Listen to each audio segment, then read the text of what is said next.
Are you tired of the burnout cycle that you get into? You can feel it coming on. You're feeling quite exhausted, fatigued, unmotivated. And it doesn't matter, even if you get a good night's sleep, you actually don't feel refreshed and energized. And you've been here before. You've been here before a number of times. I'm speaking to the high achievers of you who you're extremely successful, you're extremely driven, but you've got this all or nothing mentality. And I see it happening every single year around September, October, November. This like pushing, and the fatigue that I'm hearing in my sessions with my clients, the fatigue, the exhaustion, they just keep doing the same thing. So if you keep doing the same thing, of course, you're going to keep getting the same result.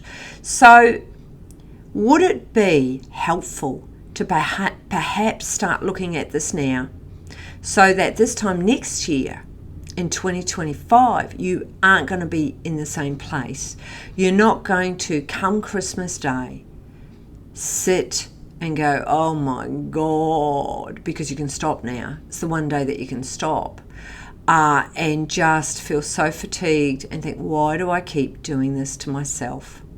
So today I'm going to talk about the 4 critical habits that are needed for you to stay at that high pace, the high achiever that you are at, to not slump into the overachieving, where it gets heavy and exhausting and hard. And if it really continues, you get into that burnout, which if you haven't experienced that, you certainly don't want to.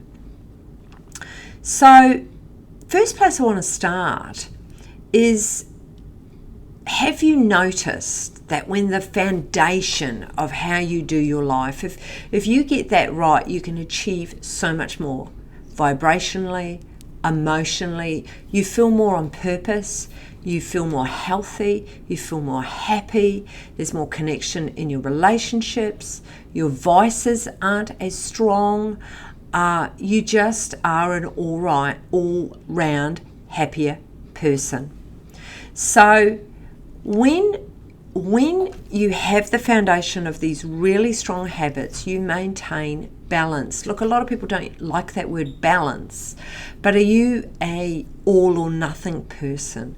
Are you someone who swings from the high over to the low? Look, that's how I've always lived my life. I was addicted to adrenaline, the swing to the high, but I couldn't sustain it, so I'd swing back the other way.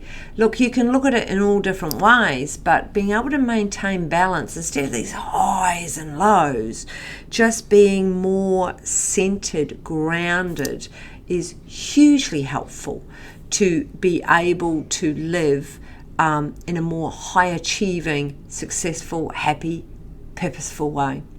Another thing that when you've got habits, it fuels consistency. It's like the body says thank you. And for you, it's like not negotiable. You've got these habits, they're not negotiable. And it fosters this type of discipline, but also actually, I matter. I am important. It's not negotiable. I've got to do these habits for me to be my best version of me. And you're not asking for approval from anybody else. You are actually gifting yourself these because you know you are worth it and that you are important. Thirdly, when you have a strong habits that you go to, it creates emotional resilience. It is so important that you regulate your nervous system, and you do this by habits.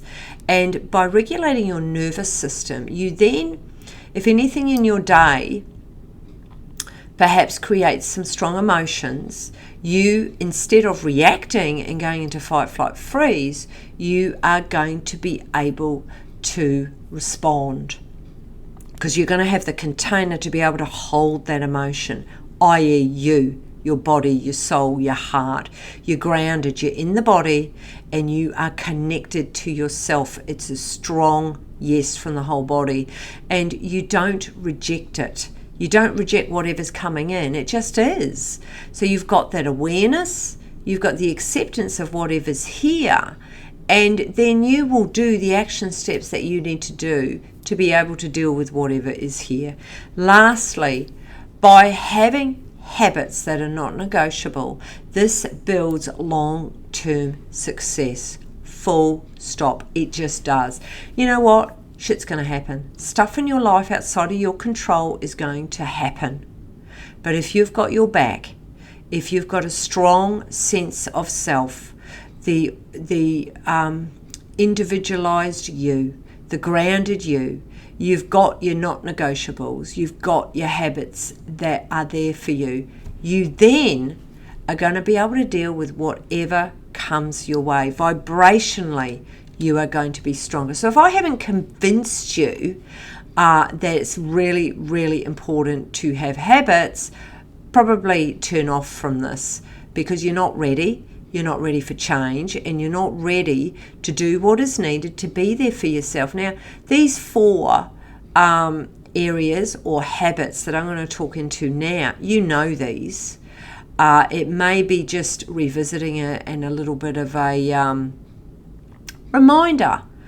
And yeah, let's just have an open mind, an open heart, and just see what comes up for you. Number 1, you've got to move your body. Full stop. So a habit daily. Now, what does move your body mean? Move your body means different for everybody, depending on your age, what's happening in your life, and where you are right now. Look, I could say, look, you need to do a pump class, you need to go to yoga, you need to go cycling, you need to go bushwalking. Who am I to tell you what your body needs? You know your body better than anybody. And it's at any given moment, any given day, month, year, knowing that you're going to move your body. We are not meant to sit on our chairs day in, day out and not move your body. So I think it's being curious. It's checking in with yourself what you need. I'll use me for an example. I've always moved my body. I think I've always known, ever since I was a really teenager. I've been a runner, and I certainly don't do running now, but I'm going to use the example of present day. So I've been doing a bit of a pump class for a while, but my body has been telling me it's too much. My recovery from it, wasn't enjoying it, and I also felt that somebody was telling me how I was meant to do it, and I was sort of pushing myself. So I finally made the decision to not do it, and I replaced it with my own way of doing things. So that day, whether I want to go walking, whether I want to lift weights, whether I want to swim, but listening to what my body needed, because my body was telling me it was too much. So the questions to ask yourself is, what does my body need? When am I the most happiest? What exercise is it? You know what? It actually doesn't matter what you do. You just got to move your body. Also, in between, so I sit a lot with my work, but in between sessions, I do stretches, I do downward facing dog, upward facing dog for those of you who know yoga. It doesn't really matter though. Put your leg up on the table and stretch. Stretching is absolutely crucial in moving your body. Move your body. It doesn't matter how you do it, but make it a habit. And look, ever since I've been young, I've done exercise first thing in the morning. That's a habit for me. I just do it. But I check in with myself what I need. I do have 2 or 3 different things that are consistent, but the rest of the time it's what I feel like doing. Find out what works for you. Play around with it, but make it a habit and move your body. You know, we're primals. We need to move. So you know this. By not moving your body, how does it make you feel? By moving your body, how does it make you feel? What do you get from moving your body? Does it energize you? If you're burnt out, you will be struggling with that, so it may be more stretching. But that is my number one habit that you've got to get into your day somewhere, somehow, moving your body. My second is your food. Simple, isn't it? But food is medicine. Food is energy supply. Food, your body needs food. How do you do your food? Do you listen to your body? Do you listen whether you're having a reaction to food? Is your gut stirring around? I'm not a nutritionist, but I'm on my food because I have to be. I can't have dairy, yeast or egg. It limits what I can have. I've just brought it back and it's been the most biggest blessing. Breakfast, lunch and dinner, protein, vegetables and a bit of fruit. And I keep it really simple. Do you need to keep it simple? What has worked in the past when you've done good food habits? What has worked? Why did it work? Did you go shopping once a week? Did you have a shopping list? Did you meal plan? You know what works for you. Bring it back to what works. And start creating those really great food habits again. Because when you put good food in your body and do planning around that, then energizes you. It helps you with your nervous system. It helps you with making decisions. It helps you. I can't express how important food is. I live my whole life around my food. It's just absolutely crucial for my sense of self, my sense of well-being, also my history. I won't get into that. There's a bit of trauma around food. So I am really aware of what I need to keep myself emotionally centered, grounded, to keep my body functioning, and food is crucial. Next one I want to go to is your rest. Isn't that a big one? Rest being sleep, rest being stillness, rest being downtime. Again, bringing it back to yourself. High achievers don't often stop or slow down, but I think it is critical to have a habit of rest. So whatever that looks like. So let's look at your sleeping. Do you go to bed at the same time every day and get up at the same time? Do you have a process where you unwind? Look, if you're anything like me, I'm affected by the moon. I'm affected by a TV show that can stimulate me and get me excited. By the caffeine, by the alcohol, by the sugar. All of these things affect my sleep. So I have to be very self-aware of what I'm doing in this domain, but also rest. Rest. Do you have a meditation practice? Do you have a mindfulness practice? Do you stop? Do you bring in stillness? How do you rest your body? Do you perhaps have regular saunas, massages, spas, swimming, just to allow your body to rest? Your body needs to rest. What I see with high achievers is high achievers don't want to rest, because when they rest, their mind begins to come in, and it's high achievers don't want to listen to what's going on in the mind. This is why having a really strong practice around rest, but also master meditation. Meditation will help you master that busy mind. You're not the only one who's got a busy mind. Everybody's got a busy mind, but you have to learn what works for you as to how you can begin to bring in rest. This is why I meditate. Meditation is resting of my mind. It helps me drop into my body, be connected with me, my soul, my heart, my gut. Also check in there. If I've been a bit busy, meditation helps me just connect in with what's here. Hugely helpful. The last one I want to tap into around habits is intentional relationships. We are meant to be able to have a sense of belonging with others. And for a lot of you, you may be quite singular.